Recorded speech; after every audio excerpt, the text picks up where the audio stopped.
Hi everyone, non వెజ్కి ఏమాత్రం తీసిపోని గోరుచిక్కుడుకాయ tomato కర్రీని ఎలా చేయాలో ఈరోజు వీడియోలో చూద్దాం. ముందుగా గోరుచిక్కుల్ని చిన్న చిన్న ముక్కల కింద పీచత్తి తీసేసి ఈ విధంగా వలుచుకుని పక్కన పెట్టుకోండి.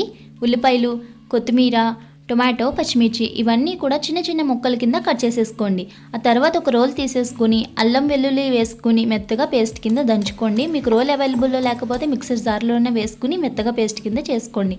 ఇప్పుడు స్టవ్ పైన ఒక ప్యాన్ పెట్టేసుకుని ఆయిల్ యాడ్ చేసుకుని కట్ చేసి పెట్టుకున్న ఉల్లిపాయ, పచ్చిమిర్చి వేసుకుని లైట్ గోల్డెన్ కలర్ వచ్చేంత వరకు కూడా ఫ్రై చేసుకోండి.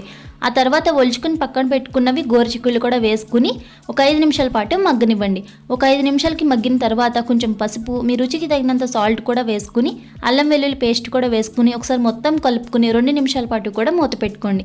2 నిమిషాలకు ఒకసారి తీసి మొత్తం కలిపేసుకుని కట్ చేసి పెట్టుకున్న టమాటాలు కూడా వేసుకుని మగ్గేంత వరకు కూడా టమాటాలు బాగా ఉడికేంత వరకు ఉడకపెట్టుకోండి. ఆ తర్వాత కారం, 1/2 టేబుల్ స్పూన్ వరకు ధనియాల పౌడర్ కూడా వేసుకుని ఒకసారి మొత్తం కలుపుకొని 1 నిమిషం పాటు మూత పెట్టుకోండి.